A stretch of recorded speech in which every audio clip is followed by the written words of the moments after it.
Waiting for the recording to start. Let's see. Okay. Kavi says all good my side, which is actually worrying. No, that shouldn't be worrying. That should be reassuring. It means that you now are settled in and progressing, and yeah, everything's going on track. Well, considering. And Kavi, if I were you, like I would just enjoy this time. Anybody else? How's it going on your side? I was complaining about the cold. It's actually really, really cold here today. Freezing, freezing. I need to turn the camera around and show you outside. But yeah, no, you wouldn't be able to see. It's pitch dark. Anybody else? Anyone has any thing interesting or noteworthy they would like to share?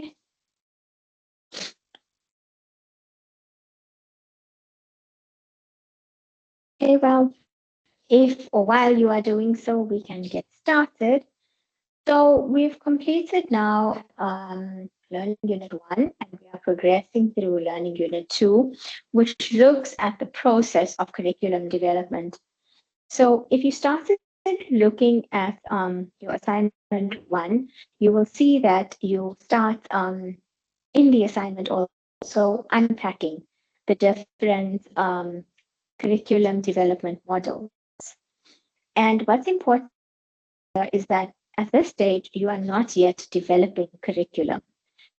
We are still at the stage where we are looking at different models which inform curriculum development. So the concept of curriculum can be thought of in two ways: prescriptive, how things ought to be, or descriptive, and that is how things actually are. Curriculum models over time have been developed by seminal contributors to the field of curriculum studies and represent the overarching prescriptive or descriptive nature of how curricular design can be approached. So basically, looking at all the elements, describing and prescribing what you need to do in order to develop your curriculum. Okay, any questions? You can just let me know as we go along. Okay, so curriculum development paradigms. We've got 3 that you would have started unpacking on your side. Can I get a thumbs up if you've started looking at the curriculum development models? Thumbs up. Started looking at Learning Unit 2. Okay, Diana, do you have a question or is that your thumbs up?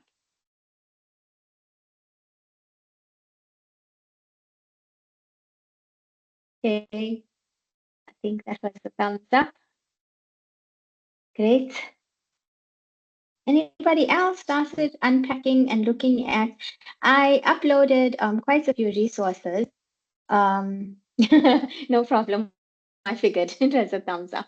I uploaded quite a few resources to help you work through the different paradigms. So please always come to our session like a little bit prepared so that you have some context as to what we will be discussing and speaking about. But looking at the 3 paradigms, which one do you think is most relevant to the South African higher education context and why?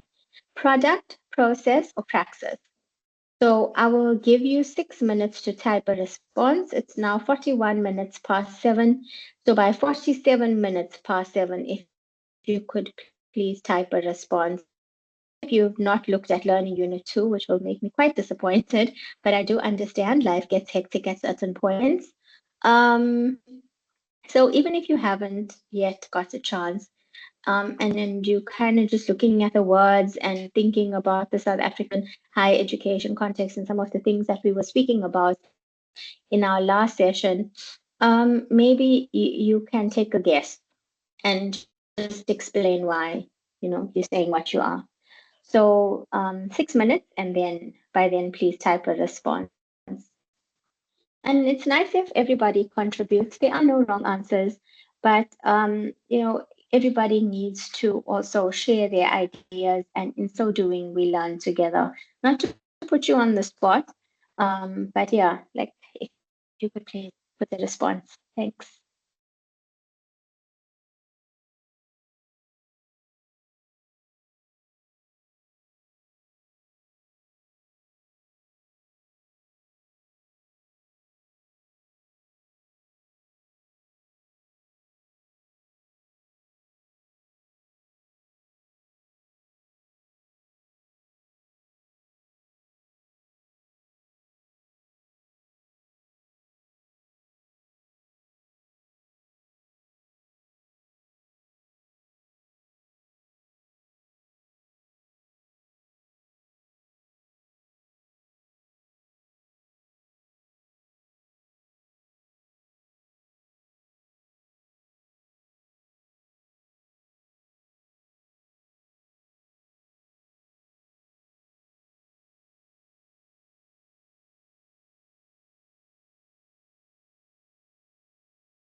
Hey, great, thanks. I gave it an extra minute, just thinking maybe there were more responses coming through.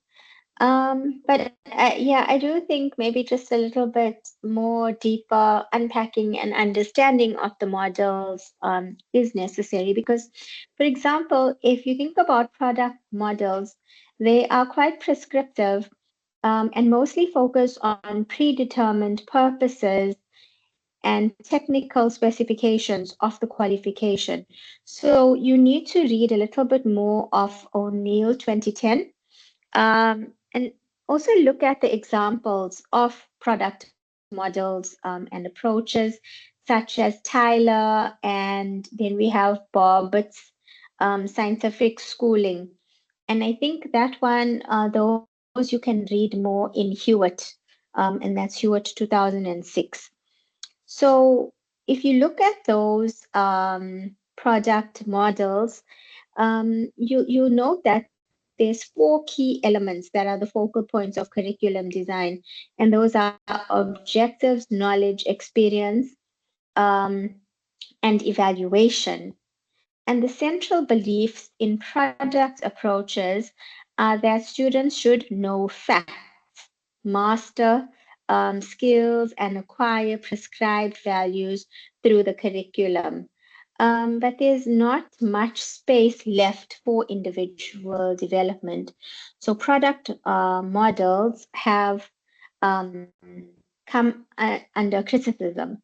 So when you look at any of the models, please also search for pros and cons, advantages, disadvantages, strengths, shortcomings, limitations, whatever you want to search for. And then look at how, if possible, they can fit into the South African context, particularly your discipline. So I hope these images are a bit clear. They should also be in the recording that I uploaded for you. And basically, it's showing you the differences between the models. On the other hand, if you look at the process model here, you'll notice that it's more flexible, and it's described as being more non-technical in nature. And again, if you go read O'Neill, the 2010, then it will unpack this a bit more for you. And then examples for your process models, go have a look at Walker, Freya, Brune, and so on. And you will see that from those three models, curriculum design is more open-ended. It's acknowledges that it continuously evolves and it enables students to think and act for themselves. So it's more of individuality from the product models. So it fills that, so to speak. Students are more at the center of their learning. So it's led. And we know from what we've learned about Gen Z students, that's the approach that best fits them. And it also encourages continuous reflection and involves active learning processes and meaningful problem solving. And we know that those are essential to the 21st century. And also, students are given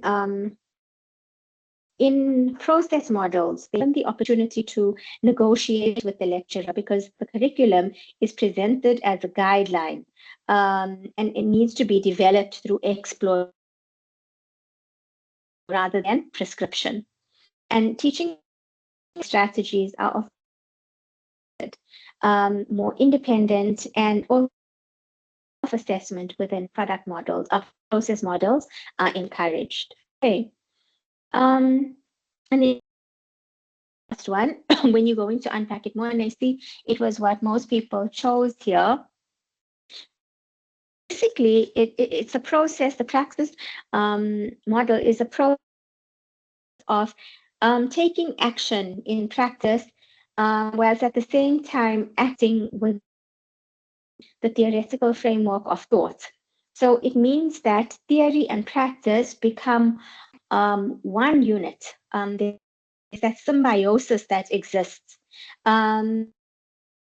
Curriculum development, it means that not only is the design of the course or qualification thoughts of in theory, but it's also in terms of how everything will happen in practice. So, in other words, it's practice implementation.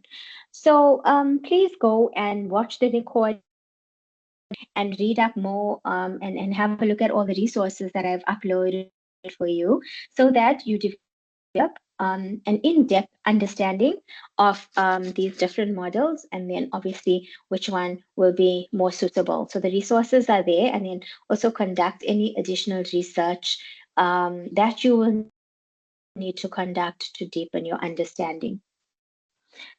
Okay, so then the next part of this learning unit is program development. And here I have the question posed for you. How can you encourage students to engage in the type of learning that will help them to develop the capabilities associated with higher education through your curriculum development practices? So think of what you can do to encourage students to learn in the way that's going to give them those abilities that they need in higher education practice. I'll give you 5 minutes to put down any ideas that you might have for this.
2 minutes left. I'm not seeing any responses.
Okay, I see we have one response. So I want to stop here at this point and just ask a question. And I'm hoping now everybody can please respond.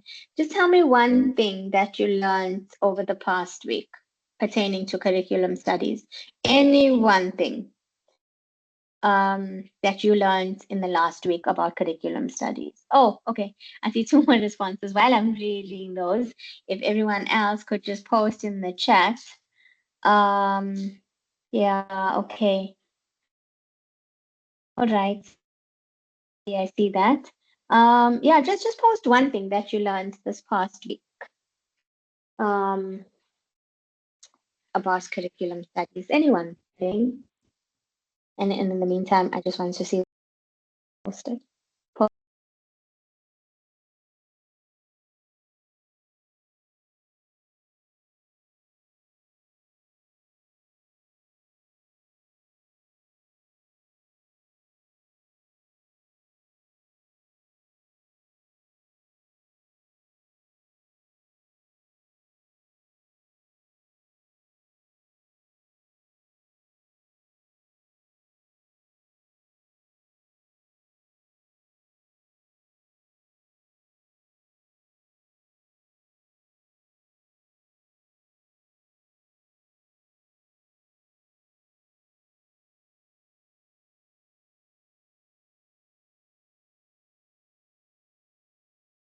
Hey, wow, guys, the answers all came at once at 8 p.m., but all absolutely amazing and spot on, wonderful ideas that you've presented here. Um, Speaking about encouraging students to view challenges as opportunities for growth and learning. And I especially like that because think of an example where we had to build Da Vinci's bridge, you know, that bridge. Was it Da Vinci? Leonardo's bridge, yes. And I refused to do it. I let my son do it on his own following a YouTube video. And he became very frustrated and started crying and just couldn't get going with it. So we stopped the process and then spoke about it. And then I still wouldn't build the bridge for him. I did a demonstration of how I follow the video and following the video, built the bridge, and then I broke it up again. And then at the end of it, he was able to build the bridge. And what came out of that for me was seeing the delight on his face and, you know, suddenly this new confidence and this look at what I built completely what we had just been through a few minutes before that made me realize exactly what Diana has said. And, you know, it becomes almost like, you know, people think it's a cliche to say the best learning happens from mistakes, but that is the absolute truth. If you're not being challenged, you're not learning. So right now, that uncertainty that you are feeling, Kavi, and whoever else is feeling that curse is a bit of a curse. It's that uncertainty and it's that disruption is when learning is going to take place. If you remember when we were speaking last semester about constructivism, and I spoke the power of the productive struggle. It's how real meaningful learning is going to take place. So that is just such a wonderful idea. And then Langalihle says I can use assessment methods to accommodate different learning styles. Absolutely. Assessment as learning. Um, Casey Lee said, I would encourage real world issues, critical thinking, active participation, all absolutely wonderful ideas to make learning meaningful. And I really like reflection. And as practitioners, we know teaching and learning lecturers, teachers, whatever we call ourselves, reflective practice is pivotal. Okay, and then to help students grow, the curriculum needs to be flexible, inclusive, critical thinking again, connect to real life situations, confidence, very important in the learning process. And then exposing students to content that they find relevant and if they are learning about things that they can relate to, then learning becomes a lot easier and more meaningful, while also combining it with critical competencies. So great ideas there. Thank you, guys. I just about looking at a program-based approach to curriculum development. Now, in South Africa, we focus on a program-based approach. And this is defined as a purposeful and structured set of learning experiences that leads eventually to the completion of a qualification. Now, a program-based approach is learner-centered. So immediately we see that it's aligning with the process models. Because it's learner-centered, and then what happens in this type of approach is students register for, and then they attempt to complete a program of study at a higher education institution. And when we consider program in this context, it is an umbrella concept which defines the student's academic experience as a whole. So not just that content learning that takes place, but the program is the academic experience as a whole. Okay. Time is moving very fast. We still need to take questions for assignment 1. So the level descriptors are very important. And I have the question here, why is it important for lecturers to understand level descriptors and how to use them? You can just think about that a bit more, but just to unpack, level descriptors describe the applied competence and autonomy of learning at these different levels of achievement. And we have here, you can see a 10 level framework. And these levels of learning achievement are arranged in ascending order. And you can see they start at 1 and end at 10. And these level descriptives were developed by SAQA to advance the objectives of the NQF, the National Qualifications Framework. Okay. So level descriptors support the design and implementation of qualifications. So it helps give structure in terms of what content needs to be covered and to what extent in the different levels. It's very useful for writing your learning goals or your objectives or outcomes, and then also when developing assessment tasks and selecting material and activities, in fact, for the whole curriculum design, because it helps everything to align and all fit together very nicely into a nice, neat curriculum package.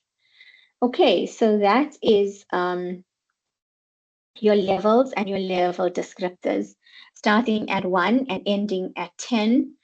Yeah, okay. So before we move on to assignment 1 questions, what you need to be doing now is continue working through learning unit 2.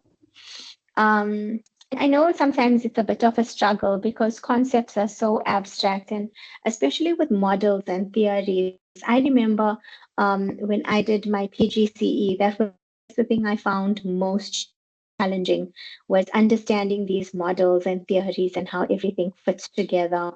But keep chipping away at it, and it will all fit together. And especially after assignment 1, then I think it's going to become quite clear to you how everything fits and how everything is going to contribute to not only your ability to develop curriculum, but your understanding of curriculum and how to evaluate curriculum as well. Okay, so please submit any I's. And as we discussed in the TLHE lecture, although they aren't compulsory, and they will not contribute to your final mark. I can't stress enough the importance of the ICE tasks because I was quite surprised by this, when I was marking the first lot of ICE tasks, maybe the holidays, and you're just a little bit out of practice or whatever the case might be. But I picked up so many referencing errors and other little minor things that could cost you marks in your formative submissions, those assessments that actually do count for marks. So it's important to complete the ICE tasks, and they also help you to align your thinking, to know what, like, almost where you should be thinking, to guide you as to where you should be focusing. Also, a knowledge check to help you identify any gaps in your learning and to help me identify any gaps in your learning. And so far, for now, from what I've seen from the groups who have submitted, like, really well done in both TLHE and CURS. You're progressing very nicely and are on the right track. So that's it, like, really well done. It's not easy. But yeah. Okay, please start working on assignment 1. It's like time to begin. Don't underestimate how long it will take you to complete, especially the final part where you have to develop that model. It's going to take you some time to think and analyze and unpack and put everything together. So please start working on that and then attend our next lecture. Okay. So I'll now take, oh dear, why did my slide get stuck? Okay, you can posting any questions that you have pertaining to assignment 1 while I am waiting for the final slide to load. I'm not sure why it's taking a little bit long, but sometimes the internet just dips so badly. I sit practically on top of the router for the lectures to try and make sure I'm getting the best reception and signal and connectivity. But yeah, I think it has dipped. Can you still hear me? Ugh,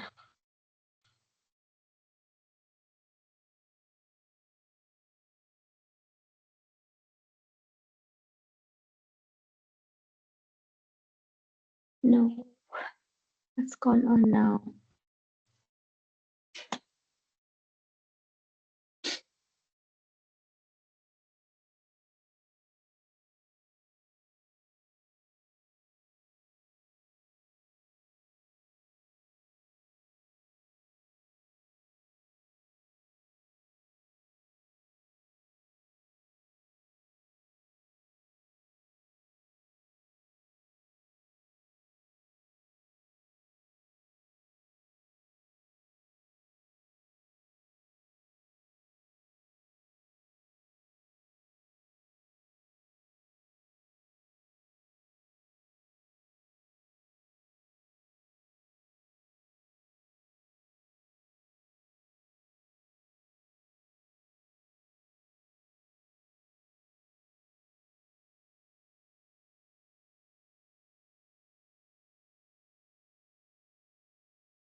Sorry about that. I seem to have gotten kicked off the session, but I'm back now. And why my slides are not moving as fast as they should be. Talia, I see your question, and I'm just opening the assignment. Also, since the upgrade, Word hasn't been opening very well on my side. Let's just give it a few seconds, and I'm sure it's going to open now. Here we go. So I'm just trying to scroll down. Give me a second. And here we are.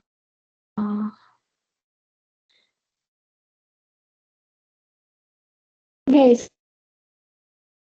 task 1 is for 40 marks. You're given the context, and then you have to complete the table. And then you come to task 2. There's task 2.1, and there's task 2.2. So that instruction that you're seeing, it's not on my slides either. Is it because it's from an older version of the assessment and not the 2025?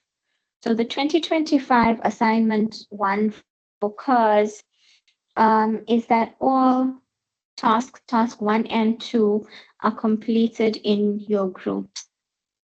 So I'm just going to share it here in the chat so that you have, it's uploaded. Oh God, it's going to just take such a while to do this. I've uploaded it on Arc. Talia, is the one that you downloaded from Arc the one that says 3.1 and 3.2? Because goodness, I hope I didn't erroneously upload an old version on Arc. Which one are you seeing?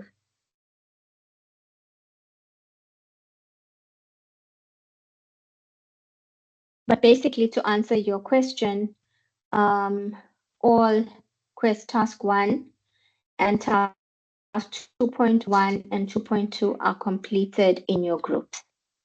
So there's no 3.1 and 3.2. That's from a previous assignment where there was a 3.1 and 3.2.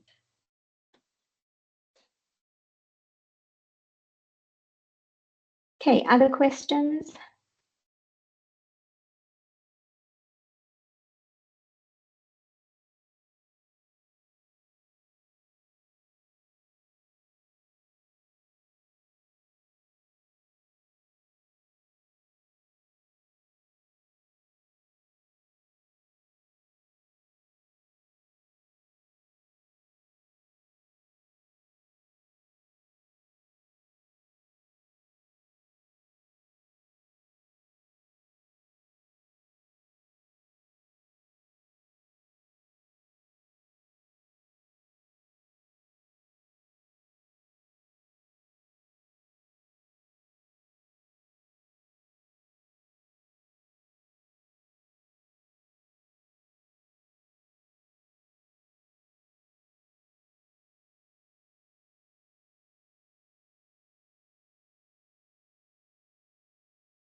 Okay, I'm back again. Can you hear me now?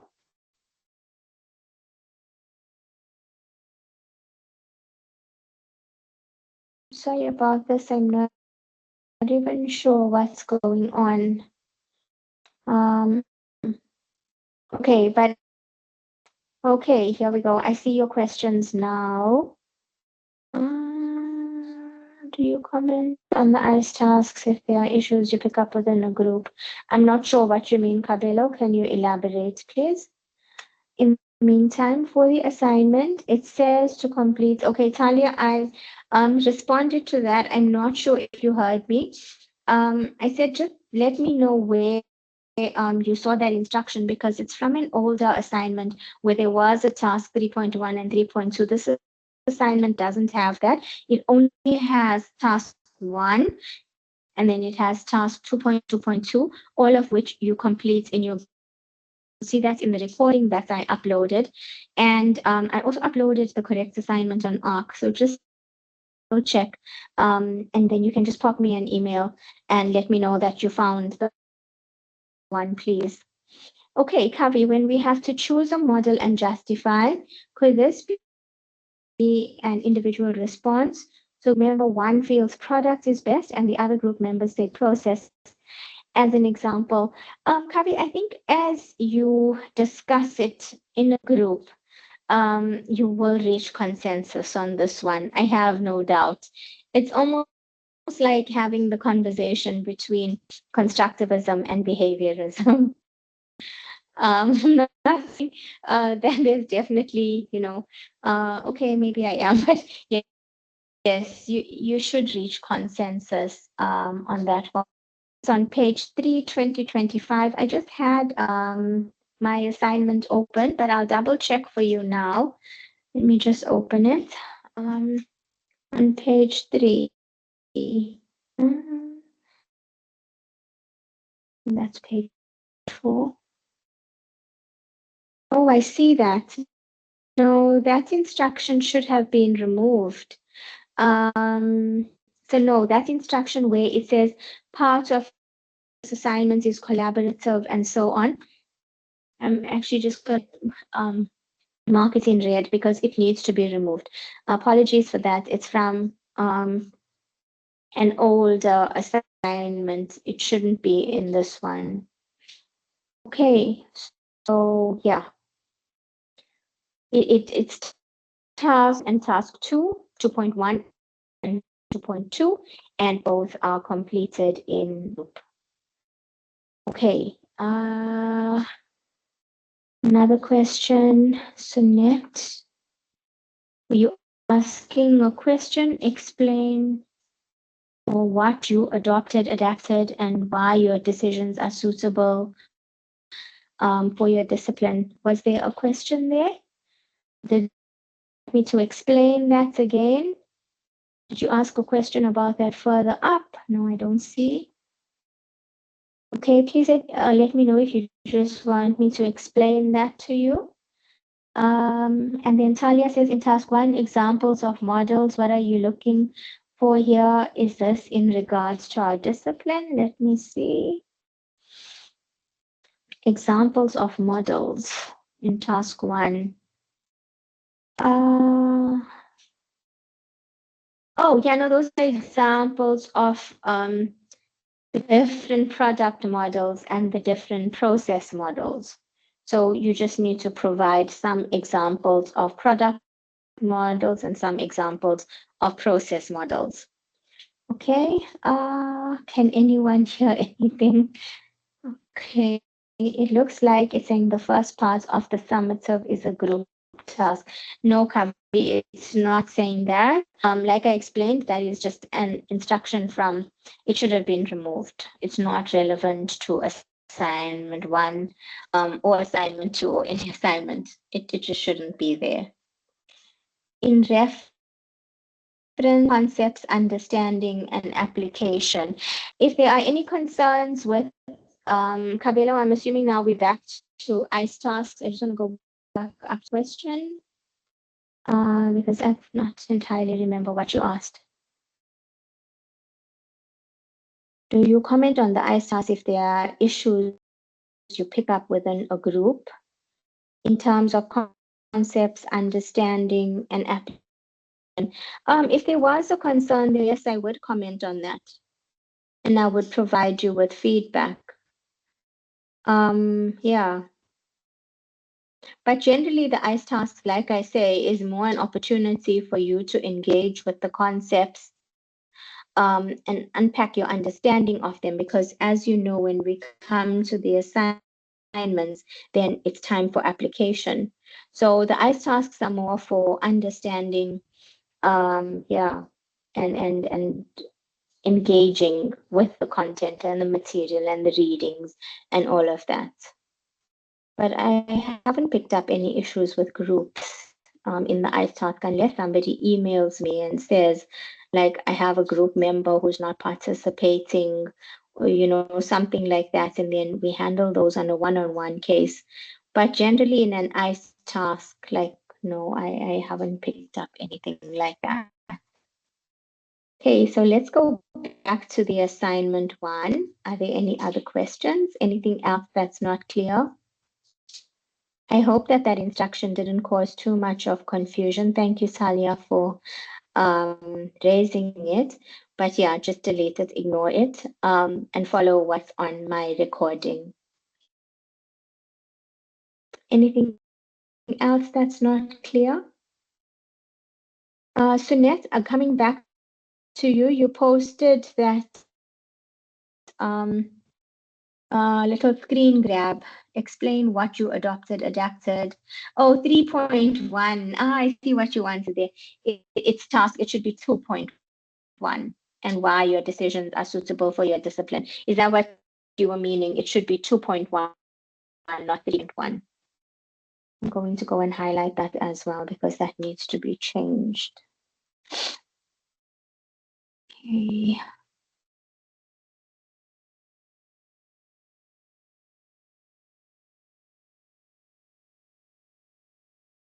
Oh, there I see it. Okay. Great. Thank you for that also. Any other questions? Anything else that's not clear?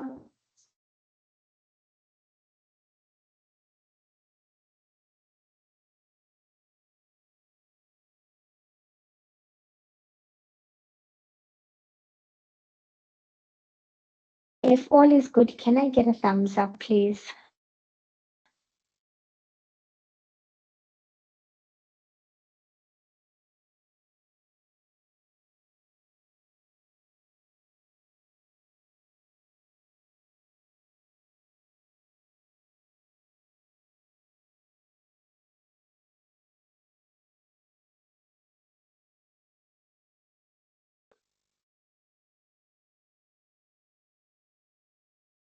Guys, thumbs up. All good. Any other questions?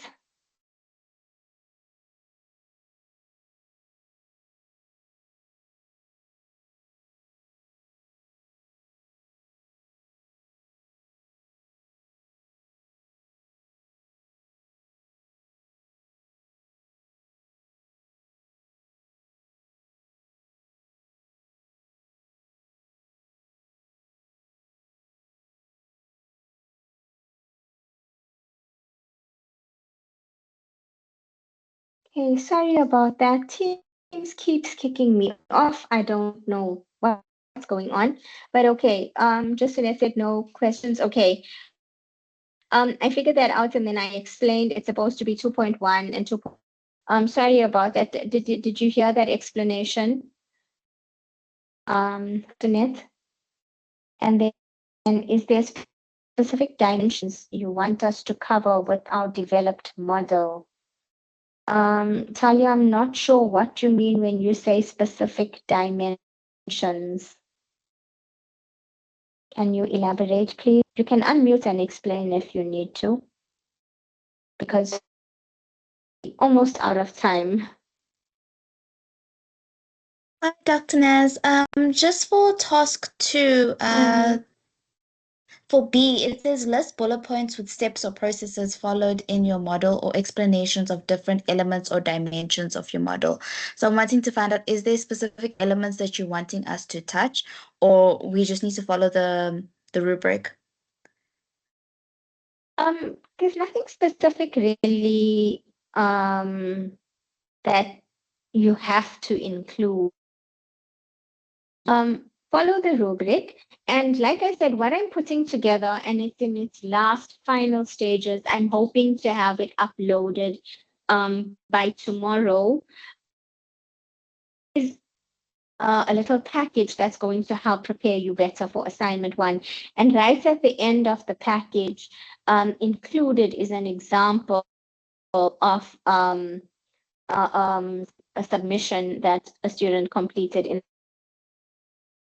one, but just to give you an idea and show you like basically what it should kind of look like, can include, and so on. So it will all be dependent on what you think to be relevant for your current context and faculty and students in terms of design model. So I can't say that there is anything specific in terms of dimensions or elements. It will be what you think is essential to include. Yeah, based on and everything down from that table that you do in task 2.1, because you're going to use that table to complete 2.2. You're going to see what strengths there are in each of those models, and then what shortcomings there are, and then which ones, as a result, will best fit for your discipline and why. And if there are shortcomings, you think it's still going to work, how will you address those shortcomings? So basically, that's what I'm looking for, is basically how you pull down from task one and open it up into task 2.1, and then further dig deeper to complete task 2.2. So it's very much scaffolding, and it's very much understanding, application, and then deep application and critical thinking. So that's how this assignment is structured if you look at it from that lens. Does that answer your question? Yes, thank you so much. It's a pleasure. Okay, so if you do have anything else, then you can just pop me an email. And please remember that I am responding to your email, even though I'm on sabbatical. So you can still email me, and I'm still responding to your emails. So if you need clarity about anything, or you're feeling a little bit stuck somewhere, then just let me know. And then I can see how best to help you. And like I said, that resource, hoping, I worked on it today. It just kept getting stuck at one point. So that just needs to be resolved. And then hopefully it will be ready for you by tomorrow. And then you can set a little bit of time over the weekend and just pound your way through it. And then I'm sure at the end of that, you're going to feel better prepared for the assignment, if you are still feeling a little bit uncertain. Thank you so much for joining and engaging. And I'm so terribly sorry that I experienced these dippings and got knocked off teams as I did. I hope next week is going to be better. And I wish you a good night and a lovely weekend when you get there.